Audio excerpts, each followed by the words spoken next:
Lamerche Fraser here with the Bay State Banner, bringing this moment in a series of portals to Black artists and Black art. Happy to be here with you this Sunday morning on the land of the indigenous people in Roxbury, Massachusetts. Today, we are delighted to have the pleasure to feature the fabulous worlds and works of Napoleon Jones Henderson. A national and international visual image maker, father, mentor, professor, art sage, member of the renowned collective Afrocobra.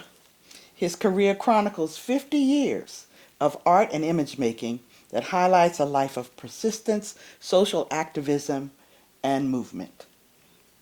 Exhibiting from Chicago to the Studio Museum in Harlem, New York, 1977 African Nigeria Festec, to the Roxbury National Center for Afro-American Artists, the 2019 Venice Biennale, and to mark his mark-making, a one-man exhibition at the Institute of Contemporary Art here in Boston, curated by Jeffrey Dubois, and the recent acquisition of his work for the permanent collection of the Museum of Fine Arts, Textiles, and Contemporary Arts Department.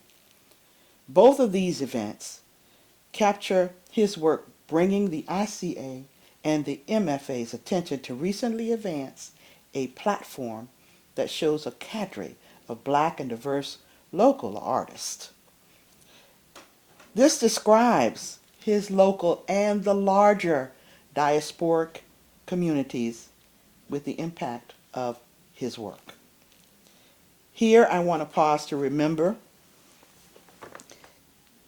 the family matriarch, his mother, your mother, Maxine, who raised your siblings hailing from Yazoo, Mississippi, landing on the south side of Chicago.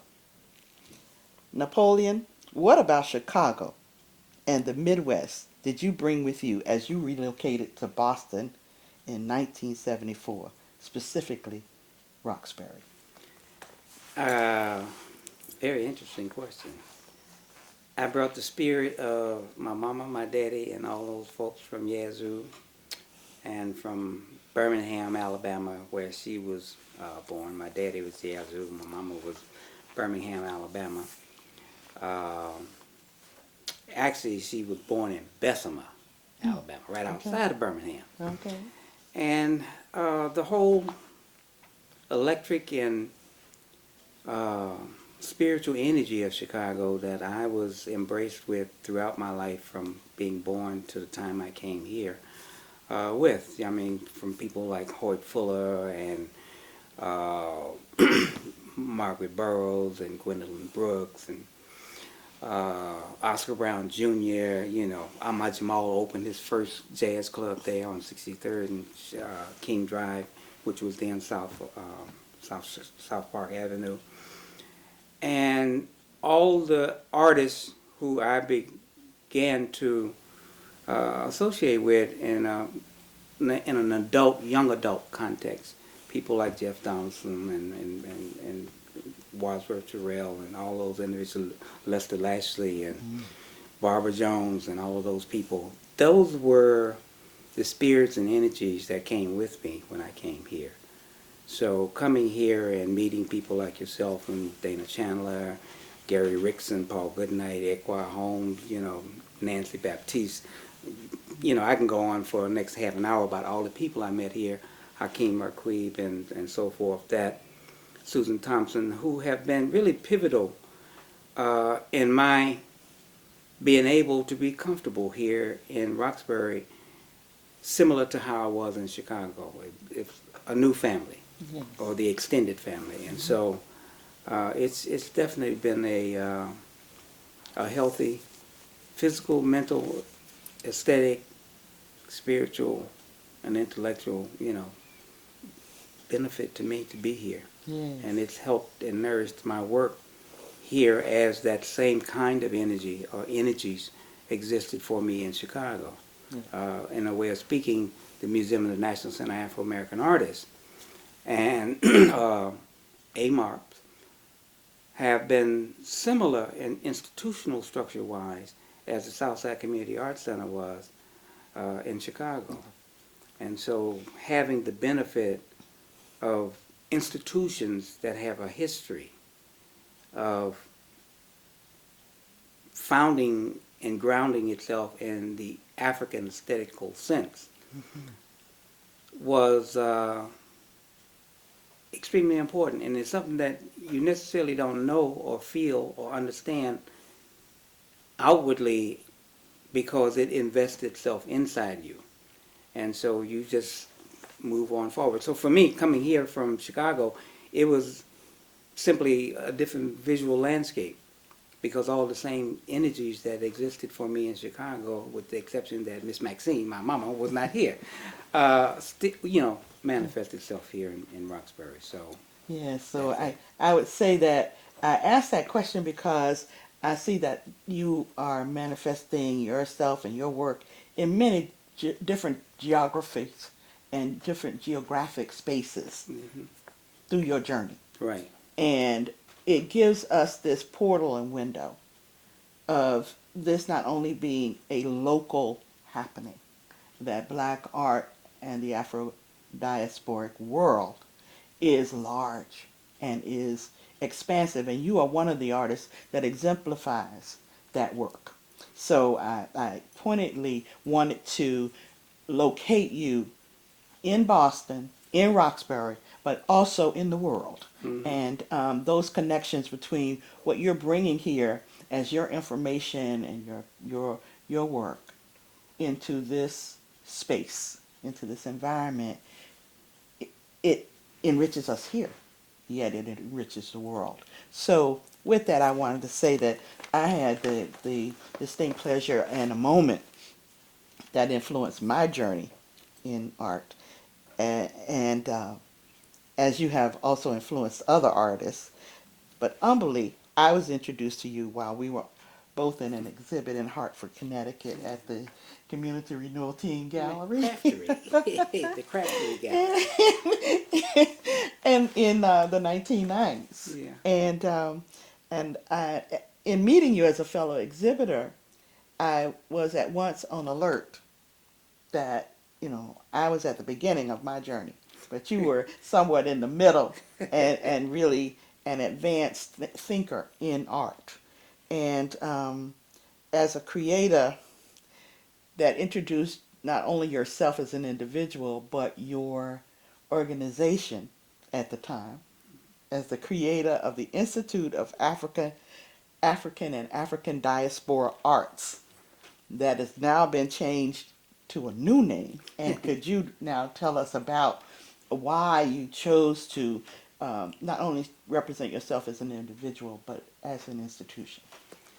Well, the interesting part I'll tackle the institution piece in the sense that it was brought to me by the community that embraced me when I came here, Equa and Paul and all of Gary Rickson and so forth, all those artists, Sharon Dunn and, different names that keep coming up as we talk. Coming and congregating like we're doing this morning here in my home, my studio, my sacred space, they made me aware of the fact that I had a collection of works that needed to be shared beyond my walls, as it was being shared with them, as they came and spent time with me and us doing and talking about things here at my home. And that was, because I came here in 74, that was around 75, 76, because I got the house in 75, that other artists should be able to see and access this. And so from that kernel being planted, it sprouted, and of course, the metaphor of the ear of corn and all the kernels that are on it. Yes. I then instituted, put together the Research Institute of African Diaspora Arts, because what I have is bodies of work that have been given, and I've exchanged with some artists and so forth and so on, uh, works from artists all over the world. And I have been blessed to be able to have that kind of interchange collegiality with artists from the entire Caribbean area, South America, from the continent, and from all other places who themselves have come to Roxbury and Boston through the museum, the Museum of the National Center, and through AMARC's programs and so forth, and just generally the art world of this whole area.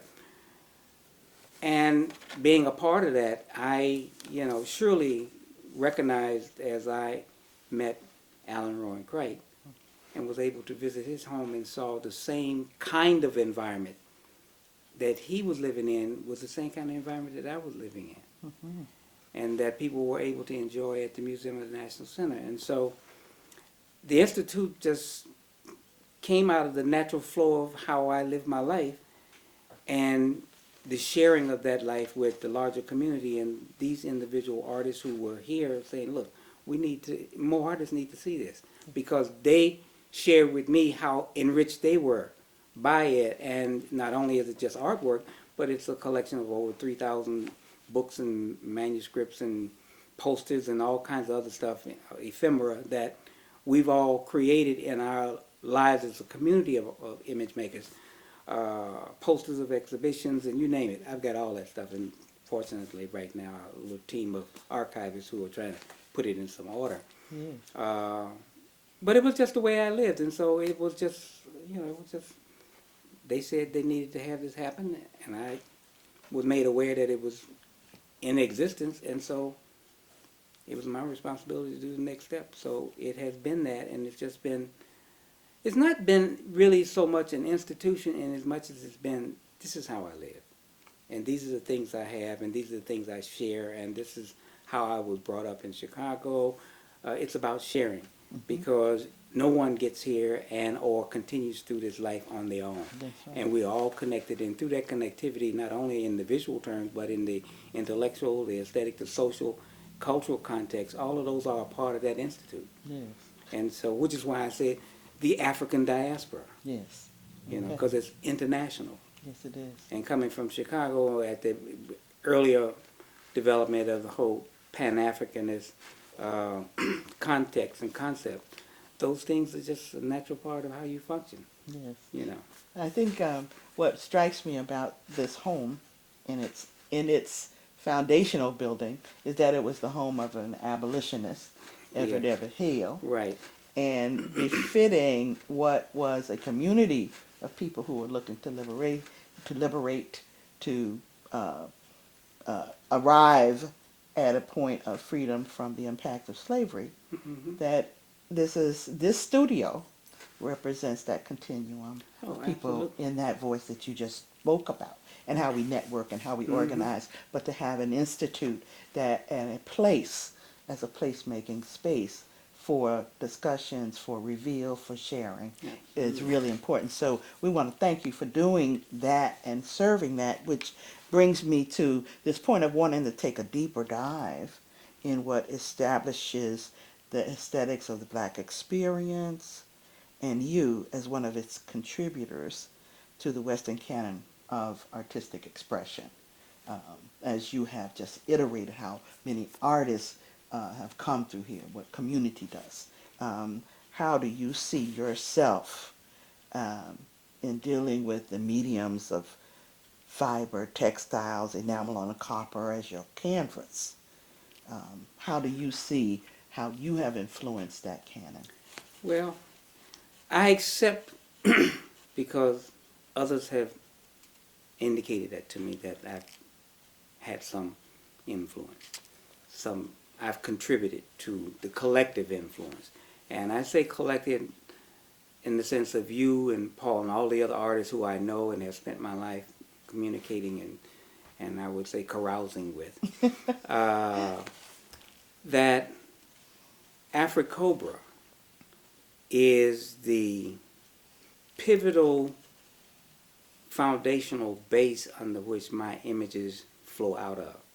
Because when we came together in Chicago in '68, We did not come together just to be a group of artists, and I'm not making an indictment. All too many times, artists come together just to make sure that they can create exhibition opportunities and things of that nature, and or share collective spaces for resources. We, of course, had those things in mind as well. But more importantly, our mission was about what is it and what role does the image that we create as individual artists and as a collective of artists contribute toward the liberation of the African body internationally. Mm-hmm. It wasn't just because, and that was in the heat of the so-called civil rights period, and also one of the important elements that all of us, the 10 of us who made up AfriCobra, we were very clear that we were not of the ilk of nonviolent marching and being hit upside the head and all those other sort of things. And we deliberately decided that how is it that we as visual artists, visual image makers, how can we contribute to this movement of liberating the humanity of African people across the world? And if what we are committed to doing is creating images, those images had to mean something to the people. And so we were making images for the people. And the people have a sense of aesthetic, a sense of spiritual, and a sense of desire and need, and a vision of where they want to be. And so we saw ourselves as being able to take those things and put them in our visual images. And so our first collective body of work was the black family, because everything else stems from there. And so we set about not only coming together as a physical group of artists, image makers, we knew that the works we were going to create had to have a philosophy that drove the group. So we have a philosophy that we shape and put together that directs what we do as visual image makers. And we had a set of aesthetics. And one of those very important elements of our aesthetics is our Kool-Aid colors. And shine. And those sort of things. And so, yes. And those things came directly out of us doing something that in reflection was extraordinarily important. It was, we looked inward as opposed to looking outward for these things, because they existed already. We were doing that. We grew up in the manner in which we our parents decorated our homes and all those things. That was a visual aesthetic. And so we simply looked inward at the religious and philosophical things that come and were being expressed on a daily basis within the community, among our peers, our community, and all the rest. And so we just took that, shaped it in such a way that it told us what needed to be in the body of the work. And our most important criteria is that if the community didn't like it, then it wasn't relevant. And the name African Commune of Bad, Relevant Artists, and the most important word in that name is relevant. Yes. Because if it's not relevant, it's of no value. Okay. And so, you know, that's the foundational base, you know. Okay. And I feel too, and to your point about this being a historical building, or Dr. Hale, who was one of the members of the larger abolitionist community, is that I know, and I say I know this, that Harriet Tubman, Frederick Douglass, and you name them, Trotter and all, they have been in this building. And so it was incumbent upon me to continue that journey. So, and I don't think I came to this building as the keeper of it, not owner, but the keeper of it, by accident. Because just arriving here, this was the first place I chose as or found to live in. And I've been here ever since I got here. So they haven't let me leave yet. And so I'm still on the journey with Fred and Harriet. Well, we hope you have many more years in I hope so, creating too. more understanding for us and presenting your work in ways that we can see visually without a whole lot of words. Oh, yeah. That ignites our own energy to to keep going and to keep it up and to be persistent like you are. So I just wanted to ask, um, or ask you the possibility of uh, delivering a quote that you had in a video that was done for your exhibit at the ICA. It tells us a lot. You said, I don't have a routine except I wake up and I get up. And when I get up, I get busy. Yep. You know, the old saying in Chicago, show up and show So out. out. So when I show up in the morning, I show out all day. So I thought that was quite the quote to let us know something about your artistic practice Hmm. and what image making. You call yourself an image maker. Yeah. And in your practice, what does that word mean to you? Are we talking about rehearsal? Are we talking about um, uh, healing? Are we talking about a practice that gives you a habit of rendering images? But really, in terms of what you do every day. Well, what we're doing now is a part of my studio practice. Uh, I tell younger artists and older heads like myself that I sit around and spend time talking with is that my studio practice involves everything I do in my awake time as well as in my sleep nocturnal time, because when I'm in sleep, this is still going on. The spirit of what drives my creative output isn't turned on and turned off or shut. It ebbs and flows, and it's continuous like the flow of water or the movement of air or the appearance of daylight and the appearance of darkness, because darkness appears as just as daylight appears. And I tell them I don't always necessarily engage in mark making or movement of color or weaving on the loom. I say, but I come into this space because this space is a sacred space where all of that happens. So I may not make a mark all day long, but I'm in here reading or doing something else, or I'm in the space where all of this happens. And a lot of that is contemplative. You have to take the time to communicate with the spirits and the energies in order to create the bodies of work. And so it's not always and only about making marks and something at the end of the day coming out that you can physically see, so to speak. But it's something coming out at the end of the day that you can feel and written that has been revealed to you by the experience of your engaging that entire day.